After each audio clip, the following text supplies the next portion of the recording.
Vamos a hablar ahora y hacer un resumen sumamente escueto de algunos antidepresivos para los médicos de atención primaria. Los antidepresivos, al igual que los antipsicóticos, como hemos visto, tienen numerosas indicaciones terapéuticas. Nosotros vamos a centrarnos ahora en el efecto que vamos a buscar, el efecto terapéutico que tiene que ver con los trastornos depresivos. De acuerdo al Manual Diagnóstico y Estadístico de las Enfermedades Mentales, nos vamos a encontrar que el trastorno depresivo es una de las patologías que está dentro de este grupo. En el trastorno depresivo mayor nos vamos a encontrar con dos síntomas principales o síntomas ejes.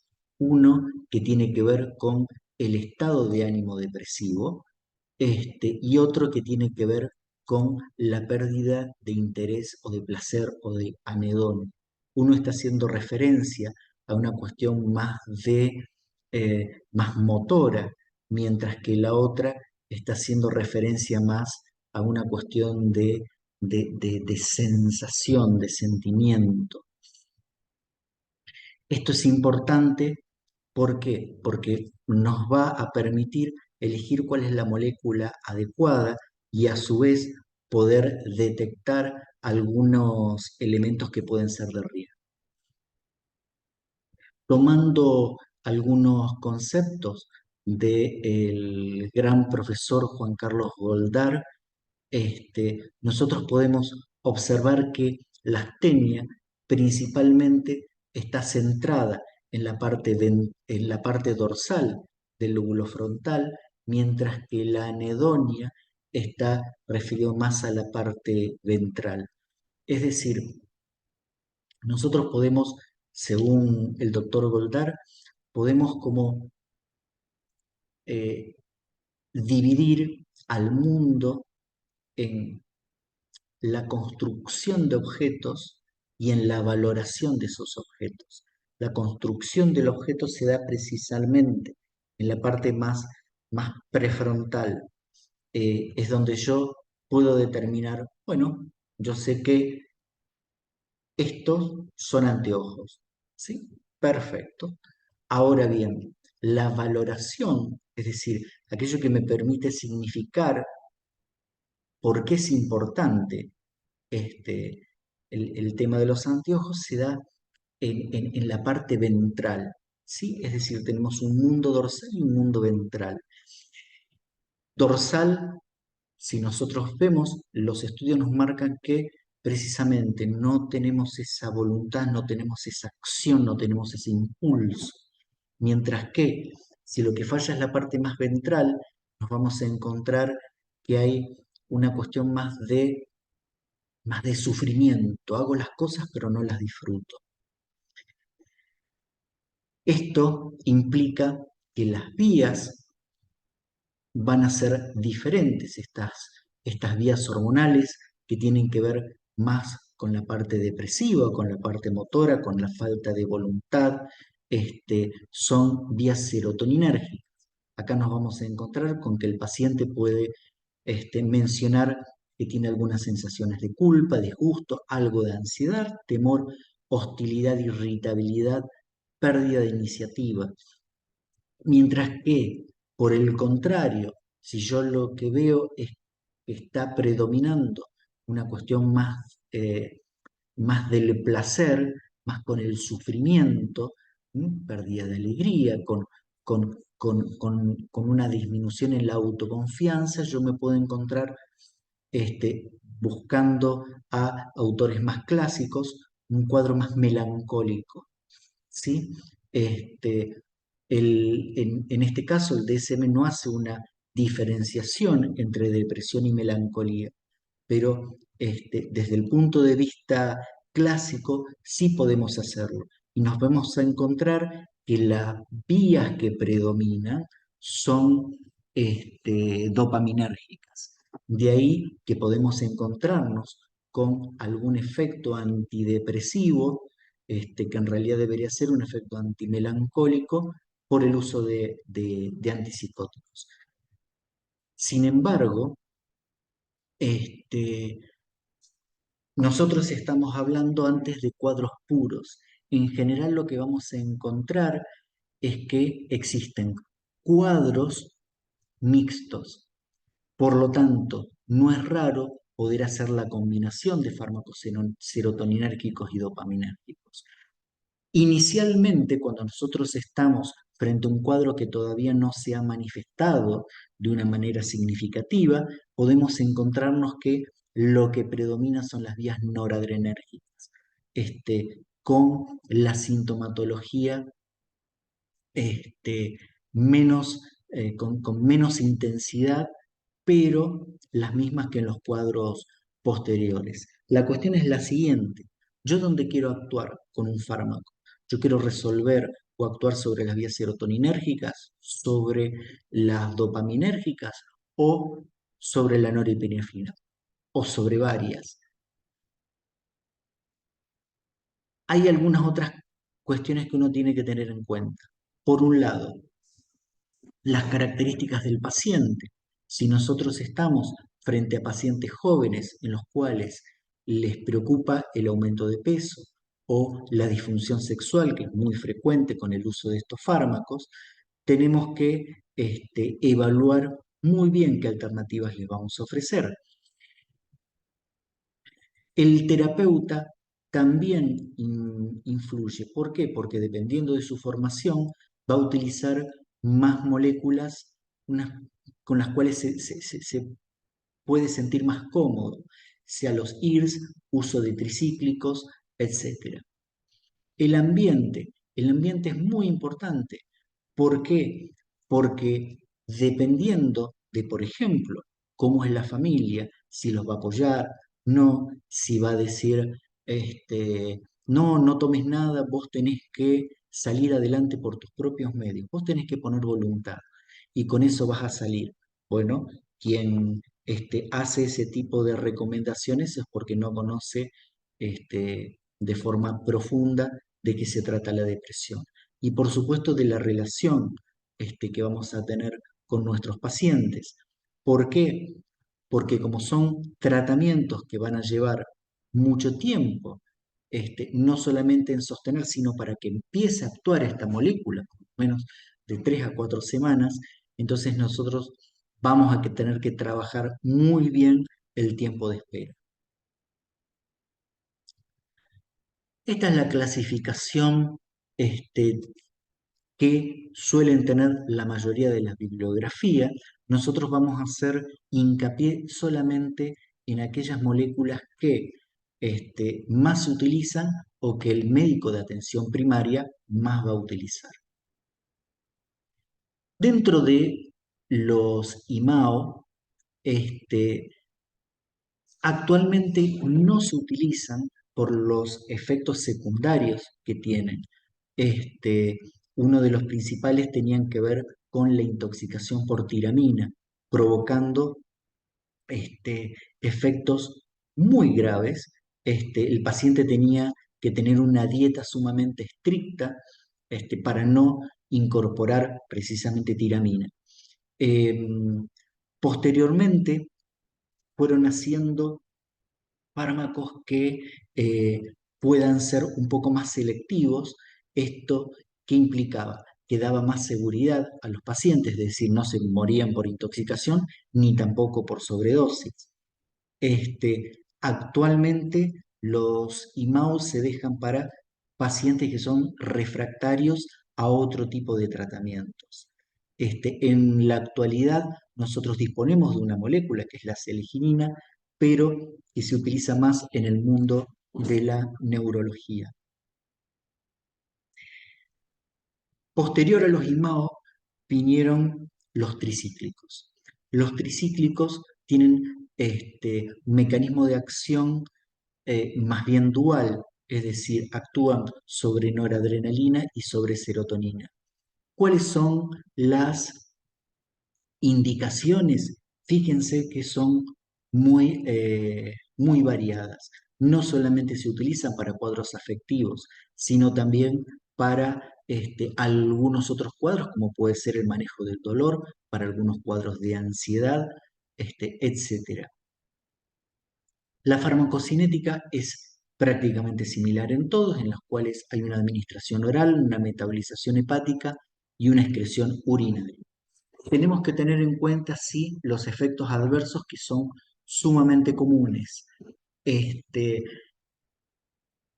Uno de ellos tiene que ver con la hipotensión ortostática. Cuando nosotros le damos este tipo de fármacos a los pacientes, tenemos que darle las indicaciones de cómo manejarse en cuanto a si están acostados, no pararse rápidamente, si van a hacer algún tipo de actividad física, que los cambios posicionales no sean tan bruscos. Puede aparecer alguna crisis hipertensiva, sequedad de boca, sequedad de las mucosas en general, con lo cual la constipación suele ser bastante frecuente. Puede haber visión borrosa. El aumento de apetito y aumento de peso se da eh, digamos, se da con cierta frecuencia, tiene muchas interacciones, hay que tener cuidado con esto, y son fármacos que si uno los toma en altas dosis puede provocar letalidad. Hay algunas contraindicaciones, algunas son absolutas y algunas son relativas. Están contraindicados cuando hay alteraciones en la conducción eléctrica. Por lo tanto, sea por un infarto o por un bloqueo de rama derecha, no hay que darlos. Si hay glaucoma de ángulo estrecho o embarazo, tampoco. Si hay algunas contraindicaciones relativas porque puede dar prostatismo, puede dar alguna cuestión por el aumento de peso, alguna descompensación en cuanto a su glucemia y demás. A largo plazo uno debe vigilar cómo van funcionando sus transaminasas. Las indicaciones que más se utilizan en la actualidad. La amitriptilina es un fármaco que suele utilizarse con, con mucha asiduidad, sobre todo para cuadros dolorosos. Para la fibromialgia funciona muy bien. La clorimipramina, es un fármaco que se utiliza mucho para el trastorno obsesivo compulsivo, sobre todo para aquellos pacientes que no han respondido a los IRS a altas dosis o si prevalecen muchos síntomas compulsivos y demás, ahí se utiliza. La imipramina es un fármaco que suelen utilizar con cierta frecuencia los pediatras porque al provocar una mayor tensión en los esfínteres hace que la enuresis pueda ser controlada de manera adecuada. La nortriptilina, hay algunos profesionales que todavía lo utilizan por el efecto más ansiolítico o para algún cuadro psicosomático suave. Hay un tricíclico relativamente nuevo, lamineptino, prácticamente no se utiliza, lo que hace es trabajar principalmente sobre la vía dopaminérgica, y si bien tiene numerosas indicaciones, desde el punto de vista terapéutico se ha visto superado por otras moléculas. Los IRS son en la actualidad los antidepresivos que más se utilizan. Su mecanismo de acción es la inhibición de la recaptación de serotonina, precisamente como su nombre lo dice.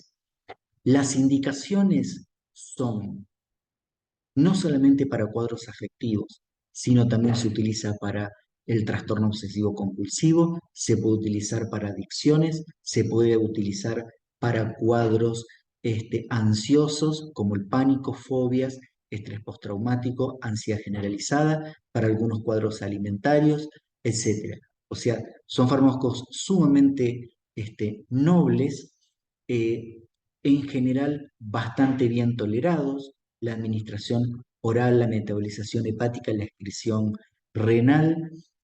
Tenemos la ventaja de que no existe la letalidad o el riesgo tan alto como tanto con el uso de los IMAO y en menor medida con el uso de los tricíclicos.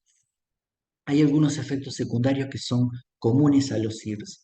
Uno tiene que ver con los dolores de cabeza. Las cefaleas son relativamente frecuentes. La mayoría de estas molestias tienden a pasar con el correr de los días. Lo otro tiene que ver con algún malestar de tipo digestivo, náuseas, o te dicen, me cae mal la medicación. Lo que sí muchas veces se sostiene por más tiempo, a veces eso disminuye y desaparece y a veces se mantiene, es el impacto que tiene sobre la esfera sexual. Hay retardo de la eyaculación en el hombre bastante marcado y una disminución en la libido en la mujer. Precisamente son fármacos que se utilizan para la eyaculación precoz. Este, Hay que tener en cuenta que estos fármacos pueden provocar la prolongación del segmento QT. Por lo tanto, si bien nos vamos a encontrar con pacientes que sin ningún tipo de antecedentes aparece, si hay pacientes que tengan ya algún tipo de alteración cardiovascular, hay que hacer un electro previo. Inhiben el citocromo P450, por lo tanto hay que tener en cuenta las interacciones. ¿Cuáles son los fármacos que disponemos actualmente? Citalopram. El citalopram es una molécula relativamente suave, anda bien para cuadros distímicos o para depresiones no tan significativas, ayuda a regularizar muy bien el sueño. El escitalopram es una molécula un poco más potente que el citalopram, es algo más activante. Este, la fluoxetina es la primera molécula de este grupo, el famoso Prozac, la molécula de la felicidad. Hicieron muy buen marketing. La fluoxetina es una molécula de las más estimulantes, tiende a tener alguna baja en cuanto al peso, pero como efectos secundarios te puede originar precisamente inquietud, ansiedad, problemas en el sueño, etc. La fluvoxamina es un fármaco que por el contrario tiene un perfil mucho más sedativo. La gente suele quejarse de que está con sueño todo el día y hoy por hoy se utiliza como alternativa para el trastorno obsesivo compulsivo. La paroxetina y la sertralina son quizás las que más se utilizan actualmente en nuestro medio. Tiene un perfil bastante parecido, neutro, no estimulan ni sedan, pero para cuadros de ansiedad puede servir como alternativa. Son buenos fármacos antidepresivos, son buenos fármacos antiobsesivos. Sí tienen mucho impacto a nivel sexual y pueden tener un impacto importante a nivel de aumento de peso.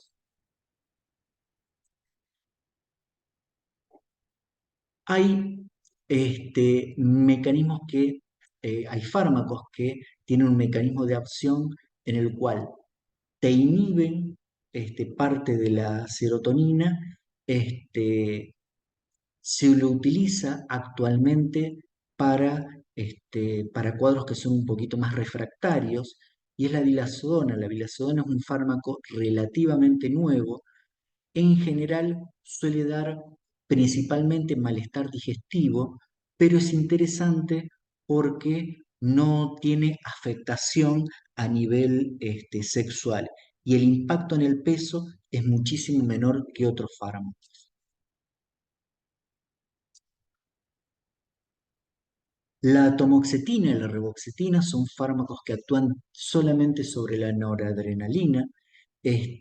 Se lo utiliza para algunos cuadros que todavía no son profundos, cuando recién está empezando, es una alternativa. Este, suele dar suele dar como una sensación de resfrío y demás como efecto secundario. En nuestro medio prácticamente no se utiliza. La tianeptina, así como vos tenés fármacos que inhiben la recaptación de serotonina, tenés otros que te pueden estimular la recaptación de serotonina. Es el caso de la tianeptina. La tianeptina se utiliza como un fármaco antidepresivo cuando predomina mucho la ansiedad. No son muchos los profesionales que lo utilizan. Este, suele dar mucho malestar, como cierto embotamiento, visión borrosa y alguna cuestión digestiva. Están llamados los fármacos duales. ¿Qué son los fármacos duales? Son antidepresivos que utilizan la vía serotoninérgica y la noradrenérgica. A altas dosis puede impactar también en la vía dopaminérgica. Se utilizan para cuadros depresivos un poco más importantes. Tenemos la desvenlafaxina, la venlafaxina y la duloxetina. Son fármacos que sí se utilizan mucho, sobre todo cuando lo que predomina es la cuestión un poquito más melancólica, como dijimos antes. ¿Hay efectos secundarios? Sí, aquellos que tienen que ver con la parte digestiva y con la parte sexual. De estos fármacos, la desvenlafaxina es el más estimulante, la venlafaxina es el más sedativo. Así como tienen menos efectos secundarios la desvenlafaxina, la venlafaxina es mucho más potente que otros. El bupropión nació como un fármaco dopaminérgico. Tiene también alguna acción serotoninérgica. ¿Para qué se lo utiliza? Cuando lo que predomina es la apatía. Son fármacos que te pueden dar mucha activación. No obstante, hoy por hoy es uno de los tratamientos que se utilizan para la adicción al tabaco, a la nicotina. La mirtazapina es un fármaco que actúa en muchos receptores. Es un antidepresivo sumamente potente, es muy interesante, pero siempre y cuando se tolere bien. Hay dos efectos secundarios que los podés utilizar a tu favor o no. Uno tiene que ver con la sedación y otro tiene que ver con el aumento de peso. Por lo tanto, si se va a utilizar este fármaco hay que titularlo muy lentamente porque puede dar, la sedación aparece en general de manera muy, muy abrupta y muy potente.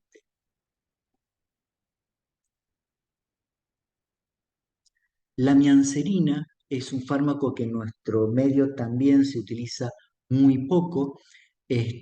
Como antidepresivo no ha demostrado ser muy eficaz, pero sí es un buen regulador del sueño y ayuda a manejar la ansiedad. Por lo tanto, si yo tengo algún paciente que no quiere utilizar benzodiazepinas por X razón, la mianserina es una opción bastante interesante. Otros antidepresivos, perdón.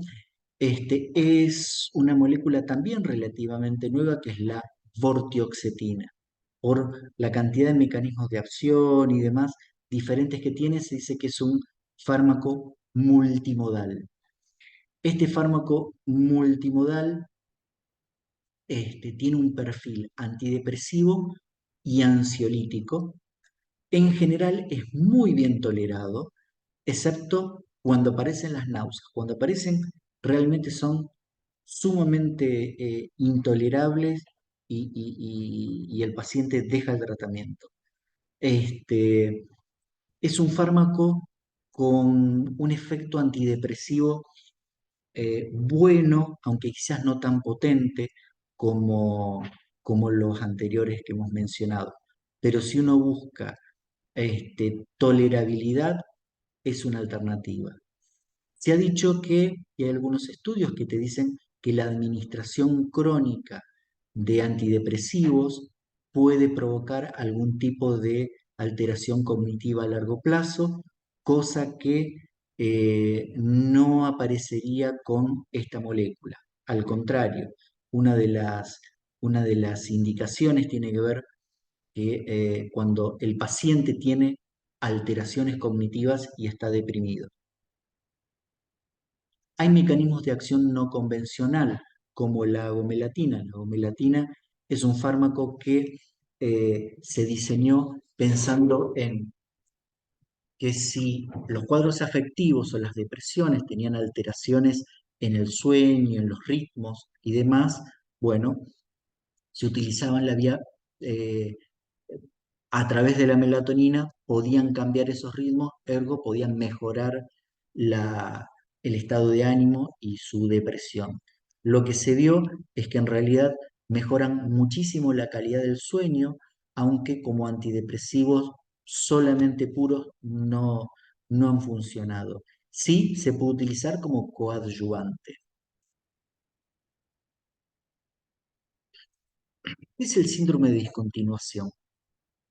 Les va a pasar que muchos pacientes que están con antidepresivos, por X razón, dejan de tomar 4 o 5 días y empieza a tener cierta sintomatología que sí o sí los va a llamar para preguntarles qué es lo que le está pasando. Esto suele suceder cuando se suspende bruscamente un antidepresivo, no siempre aparece, hay fármacos que tienen mayor riesgo de presentar este síndrome que otros, y a su vez depende de qué, de la utilización de dosis altas y de tratamientos prolongados. De acuerdo a eso, uno puede tener mayor riesgo de que aparezca. ¿Qué es lo que aparece? El paciente se empieza a sentir muy confuso, muy inquieto, muy sensible, muy irritable. De todas maneras, no siempre aparece, pero si aparece se resuelve volviendo a tomar el antidepresivo. En general aparece a las 24, 48 horas de la suspensión brusca. ¿A todos los pacientes les aparece? No, hay veces que este paciente te dice, me fui de vacaciones, me olvidé la medicación y estuve 15 días sin tomar nada, no pasó nada. Bueno, después uno verá si lo vuelve a incluir al tratamiento, si se suspende o demás, depende de la situación clínica. Hay un riesgo potencial que es el síndrome serotoninérgico. El síndrome serotoninérgico ocurre cuando vos tenés varias moléculas que actúan aumentando la disponibilidad serotoninérgica. Por eso es que no se recomienda, por ejemplo, utilizar un tricíclico con un IRS o potenciar antidepresivos, aunque en la práctica a veces se haga de potenciar antidepresivos ante pacientes resistentes, pero uno puede tener este tipo de problemas. ¿Cuál es la tríada clínica? Si vos tenés una excitación neuromuscular, sobre todo con hiperreflexia y demás, una excitación en general de todo lo autonómico y estás confuso sin ningún otro tipo de antecedentes y demás, y ves que está tomando o una dosis alta de un serotoninérgico o está combinando algo, bueno, puede presentar este síndrome. Lo que se hace es, por supuesto, se suspende el fármaco y se hacen medidas de sostén. Hay algunas cuestiones que yo quiero recalcar. es, primero, no todos los pacientes depresivos tienen que ser medicados. De la misma manera, los pacientes que tienen una depresión no solamente tienen que ser manejados con psicoterapia. Es decir, vamos a ver en otras clases cómo, a- qué señales debemos tener en cuenta para derivar. No obstante, como médicos de atención primaria, sí debemos poder resolver la mayoría de los cuadros. Pero estos pacientes no solamente necesitan una pastillita y ya está, necesitan algo más, necesitan algún tipo de contención, necesitan ser escuchados, necesitan resolver algunos otros problemas. Por lo tanto, si como médicos clínicos nosotros no podemos ofrecer eh, estas no podemos brindar estos servicios, uno tiene que pensar en la derivación, derivar al especialista.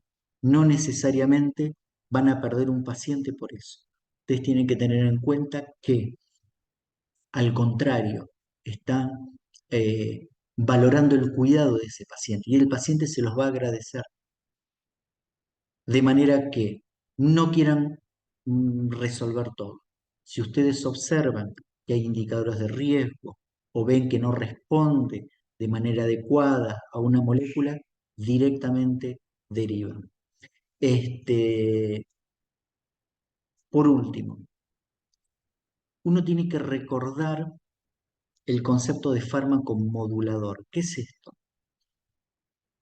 Si un paciente está normal y toma un antidepresivo, ¿va a tener una felicidad extra, una felicidad artificial? No. El fármaco actúa cuando los niveles serotonínicos están bajos, pero también actúa cuando están altos, lo lleva a un punto intermedio. Lo que hace es modular aquello que no está funcionando. Por lo tanto, si el paciente viene y te dice, yo no quiero depender de una medicación, yo tengo que poder solo y demás, uno tiene que trabajar muy bien este concepto. No todas las personas son iguales y no todos pueden resolverlo por sí mismos. Hay veces que las alteraciones bioquímicas son significativas, con lo cuales vamos a necesitar la ayuda de un fármaco. No solamente eso, sino que además es raro encontrar cuadros puros. ¿Qué es lo que quiere decir? Que tenga una depresión, le da la pastillita, chao, se terminó. No, generalmente hay que trabajar un contexto, hay que trabajar otras variables, ¿sí? Las comorbilidades son muy frecuentes, ya lo vamos a ver en videos posteriores. Por lo tanto, este, tranquilos con la prescripción de psicofármacos. ¿M? A estudiar mucho, les dejamos por supuesto la bibliografía con lo cual pueden tomar en cuenta para ampliar lo que hemos hablado hoy.